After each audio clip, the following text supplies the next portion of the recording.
Just looking at the school and the situation it's in now, which is a good situation, Msgr. Sacus has had just a tremendous amount to do with the expansion, the new part of the building.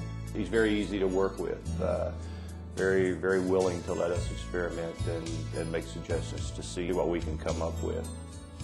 I have known the now Msgr. Samuel Simon Sacus for over 35 years. I came after him as pastor in Mullins, West Virginia. We have been friends ever since. Father Sacus has been described as a diamond in the rough, and he is a happy-go-lucky priest. He's exuberant, vivacious, outgoing, gregarious. Sometimes he's taken away by the exuberance of his own verbosity. All I know is that I would call him a happy-go-lucky servant of Yahweh. And he calls himself a humble servant of Yahweh. But the humble part is highly questionable. But as I said about Msgr. Sacus is that you'll always hear him before you see him. Either he's singing or whistling. So you always know he's coming. I think Msgr. Samuel Simon Sacus, he does a lot of barking, but he does a heck of a lot of work as well. We felt Msgr. Sacus really deserved to be nominated for the Bishop's Cross. He has been very instrumental in making St. Francis de Sales School what it is today.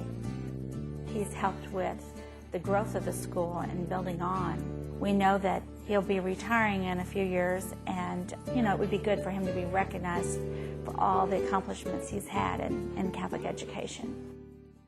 When I first got here to St. Francis, after I'd just been ordained, I'm the new guy, I got a new boss, and you want to impress your new boss, and one thing you definitely don't ever want to happen with a new boss is to have him walk up on you when you're not doing anything, Like, for example, you wouldn't want your new boss to come around the corner and see you with your, feet kicked up on the desk and you're reading a magazine or something like that. But I tell you what, that is one thing with Msgr. Samuel S. Sacus that I never have to worry about. Never.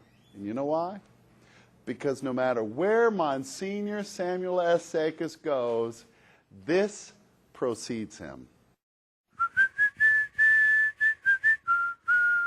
I'm serious. This guy couldn't sneak up on anybody.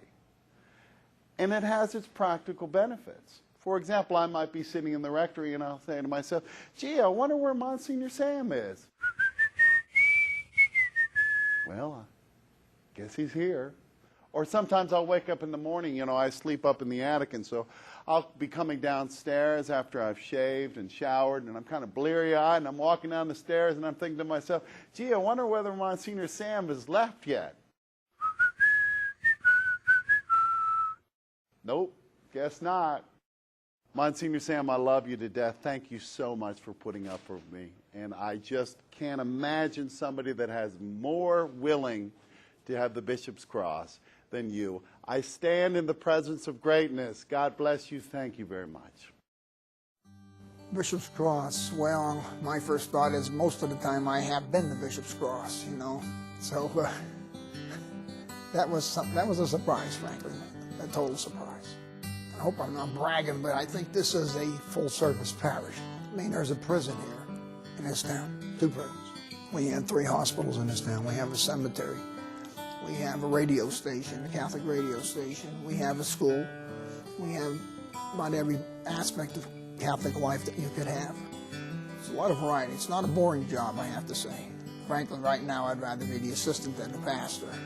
And that's the other thing I think about this making me a Msgr. The next step is,